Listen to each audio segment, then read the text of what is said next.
At the beginning of this year, I started on this kaupapa of, I guess, creating an awareness around the mental health side of the game that we all love, which is rugby. I started speaking to the camera, and each time I spoke to the camera, it just opened up a little bit more for me, sort of opened up Pandora's box. And as I started to unfold and unravel all this bullshit that had gone on in my life, I realized that, over the last, I'd say 10 to 15 years, straight out of school, becoming a professional rugby player, I kept going and going because that's what I needed to do in order to be a rugby player. I never reached stardom. I never reached, the top tier All Black team. I was an All Black Sevens player. I was in the Hurricanes squad in 2017. I played for Waikato and for Taranaki, 50 Mitre 10 Cup games, which is, not a superstar in any regard. I played endless amounts of sevens tournaments around the world, tens tournaments around the world, sevens club tournaments around New Zealand. Growing up as a kid, playing for Hamilton Boys High School, played so many tournaments and so many games. Rugby always has been my life. So I guess when I came to the end of my career, my playing career, I was not aware of these things that would affect me so deeply, that it would shake my very core and who I was and how I existed in the world. All I was Buds, Caleb O'Donnell, the rugby player. That's who I knew myself as. My community was rugby, my mates were rugby, everything around me was rugby, and I was in the club. Yes, I found my existence and my comfort zone, and that was absolutely being a professional rugby player to the ends of the earth.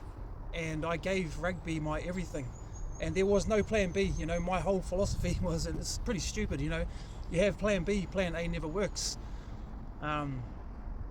So I just always chucking all my eggs into that rugby basket, and I was just a young guy going hard for it. And I used to get dropped from teams. I used to think, why am I getting dropped here? I think I'm better than this player, or this player isn't as good as me. I don't understand why I'm not getting game time. And I look back now and I realized I had it all. I was actually good enough to go all the way. I just didn't know that I was. I feel I never got the opportunity to rule that out, which is absolutely you were not good enough and you can't make it. I never got the chance to prove that wrong. I never got the chance to put up my hand and go, I'm not good enough for this, so yeah, cut me. Because it's sort of every game I played or every team I was a part of, I really excelled. And you come to the end of it all and you just feel, I guess you're facing at the age of 30 years old. I was 31 years old. I'd done it all the way from leaving high school, Hamilton Boys, 19 years old. And you come to the end of it and you think, okay, I'm going to carry on like I always do. I'm going to do what I need to do to carry on with life. You chuck other things at it. You're earning a wage, going and finding jobs, which you haven't been a part of for the last 15 years. So you're pretty much institutionalized individual coming straight from rugby environments, trying to make it in the world. You find that real hard. You're running into financial problems. You're running into relationship issues. If you're having children, which I was having children, you're battling your relationship and then also being able to provide for your family, then being able to justify you don't make enough money, I guess, to suit lifestyles of the people that are around you and you can't be part of the club anymore. All your mates are carrying on with the rugby and you're there just going, what the fuck did I just do my whole fucking entire adult life? What the fuck did I just get into? You're having to start from scratch again. That's the reason I created this whole podcasting, this Instagram, doing videos with the boys, trying to get, the main messages out, because I think there's a real theme going on, especially with the mental health stuff. It's an epidemic, and all the studies are showing professional athletes are more susceptible to mental health issues and loss of identity, and they face hardship every time they finish their sport. and I don't think it's looked after enough. I don't think anything's really being done at all. And the things that they're focusing on, I don't think they need to be focusing on those things. And it's weird because you think as a player that's gone through it and done it, that you'd be able to, and gone through the worst of it, because the whole reason I started this thing was because I thought if any one person had to ever go through what I went through after finishing rugby, I would, I don't want that for that person. If one person, one alone, one is too many for me. And then I look and I see the suicides happening. There's been a lot of suicides in the last 5 years. Professional rugby players, and probably more that aren't professional. I'm just saying that, I'm spitballing here. But I see it, our rangatahi, they're open to it, They are going to go through these things, and we can't sit here with our eyes closed and go, oh, we've got a plan for you when it all goes to shit. And when you have to face that journey at the end of it all, we have this plan for you in place that we're going to help you transition. What about the prevention of that, devastating thing, the devastating thing that's happening? What about preventing that or stopping it from happening? The identity loss, the mental health issues that come with it. What about something before it happens? That's like saying, there's a hurricane coming, all the drains in Hamilton are blocked. We're going to face floods, you're going to lose your house, people are possibly going to die or drown, but we're going to invest all of our effort, time and money into the aftercare of this tornado. Wouldn't you go out and unblock the drains? Wouldn't you go prevent everything from flooding as much as you could before the floods came? I don't agree with what's happening, and I don't think it's fair on these young players, especially they're getting younger and younger. One of the boys said, I went to a Super Rugby launch and they're shitting yellow. I just think they are not prepared for what's to come if they are to spend the next 10 to 15 years in semi-professional, professional rugby the way that I did, and the way that many other, I'm afraid to say, Brown brothers, Māori and Pacific Islanders face. They have no idea of what business is. They have no idea of what's actually happening and how they're getting used. I just do not agree with it. If my kids were to play professional rugby, I would advise against it. I would get them not to play at all costs. At first I thought it was just me, but reaching out to people and talking to people, there's a whole underbelly community of ex-rugby players that are going through exactly the same thing. And I just think, man, we should all stand up together and say these things. We should stand up together and we should turn our back on professional rugby.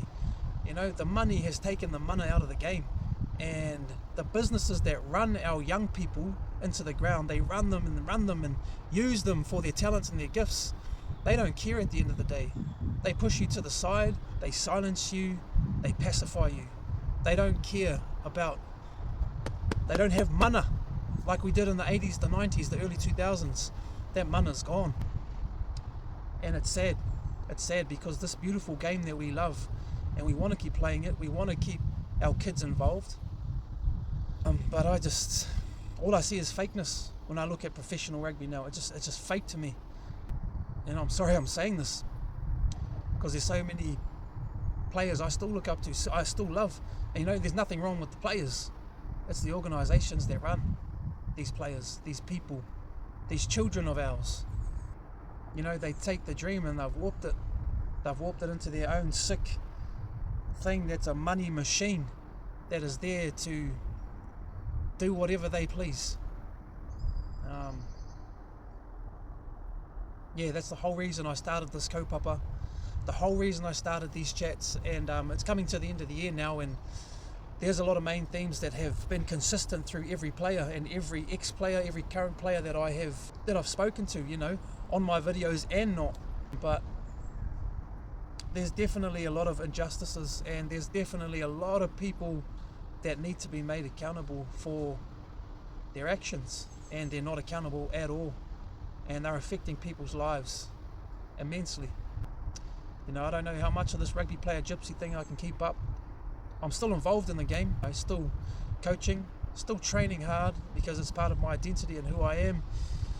As an athlete, I still identify as that athlete, and I still want to push my body to those limits, and I still want to go hard. Something has to be done. Something has to be done about these corporates that are taking over our game and turning it to shit. About these businesses that are running our young fellas. and polluting our young minds. It's wrong. And the mana is still in the rugby that's not paid. The mana is still there. If we can do something about this, I don't have all the answers. I don't have the answers. That's why I'm putting things out there. Man, if you have anything to say, speak up about it, man. Speak up about it, because there's a lot more people I know that aren't talking. And I think if we all spoke, we'd create a bigger noise that would start being listened to, because they're not going to do anything. They have a lot of meetings, they have a lot of stats, they have a lot of things that they're dealing with, a lot of issues that they're dealing with, and it's making no difference. They're pissing into the wind. That's just the blatant, honest truth. And I think if you look down deep inside, and it's the same problem all over the world. It's these corporate fuckers, these businesses that are fucking everything up. They take you and they make you feel like nothing. They make you feel like a number. And at the end of the day, you have to be left with the pieces. You got to pick up the pieces and deal with it and put it all back together. And that's not fair.